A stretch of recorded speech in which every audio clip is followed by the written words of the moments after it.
Halo semuanya, kembali lagi bersama saya di channel Imanime Celebes. Sebuah channel yang akan membahas tentang semua hal unik yang ada di Sulawesi Selatan dan masih banyak lagi. Di video kali ini, kita akan kembali melanjutkan serial Ilaga Ligo. Dan kini, kita telah berada di episode yang ke-83. Oke, sebelum kita masuki pembahasan, seperti biasa, saya mengajak teman-teman semua, buat yang belum subscribe, supaya bisa terlebih dahulu tekan tombol subscribe-nya, supaya channel ini bisa terus berkembang dan memberikan informasi, hiburan, serta wawasan kepada kita semua. Oke? Kalau sudah, langsung saja, mari kita masuk ke pembahasan. Inilah dia Ilaga Ligo Series episode yang ke-83.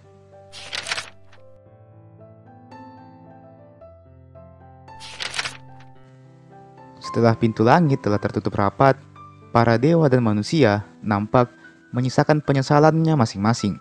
Sauri Gading merasa sedih karena dirinya tak mungkin lagi bertemu dan meminta tolong kepada Wetendri Abeng. Sedangkan Wetendri Abeng juga merasakan kesedihan yang sama.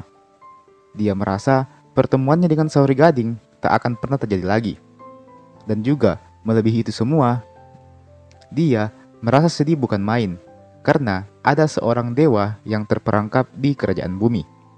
Dialah Salindrung Langi, anak bungsu Wetendri Abeng, yang sejatinya baru-baru ini melangsungkan pernikahannya dengan Mutia Toja. Wetendri Abeng menangis terseduh-seduh, meratapi nasibnya yang tidak hanya berpisah dengan saudara kembarnya, tetapi juga dengan anak bungsunya. Rambang Rilangi sebagai suami pun berusaha menghibur Wetendri Abeng dan mengatakan bahwa mungkin inilah ketetapan sang Patotoe. Tak ada jalan lain selain pasrah dan menganggap ini semua sebagai jalan yang terbaik. Mendengar hal itu, Wetendri Abeng akhirnya mengusap air matanya. Dia mencoba meresapi makna perkataan suaminya ini. Ya, mungkin memang begitulah seharusnya. Penghuni langit jangan mengganggu penghuni bumi. Dan begitu juga dengan penghuni bumi. Sebaiknya fokus saja dengan dunianya masing-masing. Biarlah kedua dunia ini berjalan dengan rotasinya masing-masing, tanpa harus saling mengganggu satu sama lain. Sementara itu, di kerajaan bumi, tepatnya di Alecina, nampaklah Salindrung Langi yang juga sedang bersedih. Dia menyesali keadaannya yang kini sepenuhnya menjadi manusia biasa. Padahal beberapa saat yang lalu dia adalah dewa yang perkasa. Kini dia hanyalah seorang manusia biasa dengan segala keterbatasan yang dimilikinya. Selain itu, jelas dia juga merindukan kedua orang tuanya. Mutia Toja selaku sang istri mencoba menenangkan suaminya tersebut. Lagi-lagi mereka berusaha memaknai peristiwa ini. Bumi dan langit memang punya jarak yang sangat jauh. Tak bisa disamakan, tak bisa disandingkan, apalagi dibanding-bandingkan. Biarlah langit menjadi langit, sedangkan bumi tetap menjadi bumi. Jika Salindrung Langi telah ditakdirkan untuk menjadi manusia, maka tak ada pilihan lain selain menjalaninya dengan ketulusan dan kesabaran. Salindrung Langi memandang langit yang kini telah cerah kembali. Setelah itu, dia memalingkan pandangannya kepada Mutia Toja, sang istri tercintanya ini. Dia menatap sayu Mutia Toja sambil berkata, "Maafkan aku, sekarang kita tak bisa lagi berbulan madu di kerajaan langit." Mutia Toja hanya tersenyum sambil membalas, "Tidak apa-apa Kakanda, kita masih bisa berbulan madu di kerajaan Pertiwi. Bukankah kerajaan Pertiwi juga tak kalah indahnya dengan kerajaan langit?" Demikian ucap Mutia Toja. Saran dari Mutia Toja itu sukses membangkitkan semangat dari Salindrung Langi. Benar juga, jika kerajaan langit telah menutup pintunya, maka masih ada kerajaan Pertiwi di dasar laut yang indahnya bukan main. Alhasil, keduanya pun sepakat untuk berbulan madu di kerajaan Pertiwi. Keduanya ditandu menuju ke sebuah sungai. Di pinggiran sungai itu, keduanya ditinggalkan oleh seluruh pengawalnya.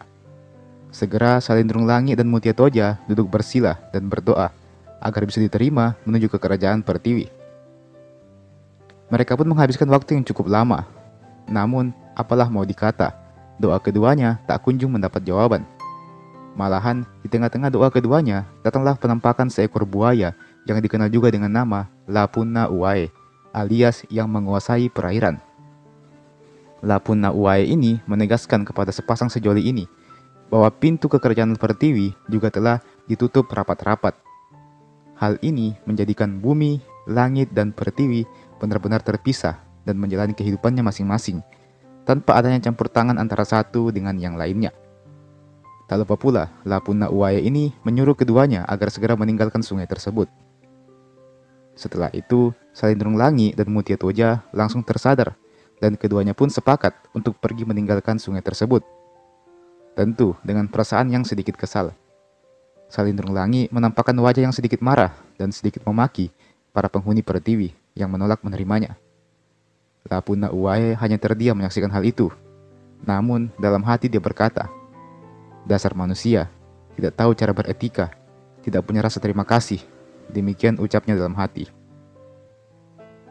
Dan pada akhirnya, Mutia Toja dan Salindrung Langit pun kembali ke kerajaan Cina. Keduanya terpaksa harus puas berbulan madu di kerajaan bumi saja. Mereka harus puas menjadi manusia biasa dengan segala nafsu dan keterbatasan yang dimilikinya.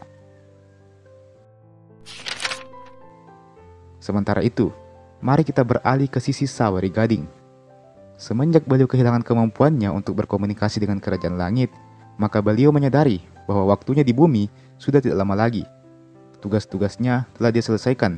Ale Luwu dan Ale Cina kini bisa dipimpin oleh anaknya, I Lagaligo. Sawari Gading berharap agar Lagaligo bisa menjadi pemimpin yang bijak bagi para rakyatnya. Meskipun Sawari Gading mengakui sikap temperamental Lagaligo, namun dia tetap yakin kalau anaknya ini punya bakat kepemimpinan yang kuat. Maka sebelum Sawari Gading benar-benar menyelesaikan tugasnya di bumi ini, dia akhirnya membuat sebuah keputusan besar. Sawari Gading ingin menghabiskan sisa hidupnya untuk hidup bebas. Biar bagaimanapun, julukannya adalah Sang Raja Lautan. Raja Lautan macam apa yang sehari-harinya hanya dihabiskan di daratan saja. Maka Sawari Gading pun bertekad untuk pergi berlayar dan mengelilingi dunia. Pelayaran ini akan menjadi pelayaran yang super seru dan menegangkan.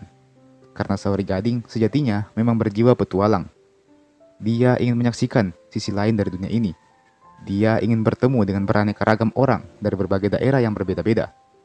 Ini bisa dibilang adalah misi terakhir Sawari Gading sekaligus misi terbesarnya. Semacam keinginan terakhirnya sebelum benar-benar pensiun dari segala status dan jabatan yang dimilikinya. Meski begitu, usia Sawari Gading memang sudah tak muda lagi. Kemampuan bertarungnya pun juga sudah jelas mengalami penurunan. Namun, namanya Sawari Gading. Sekali dia bertekad, maka tidak akan ada yang mampu menghalanginya melakukan apa yang dia mau. Dan lantas, seperti apa petualangan Sawari Gading dalam mengarungi lautan sekaligus mengelilingi dunia ini? Kita akan bahas pada episode berikutnya.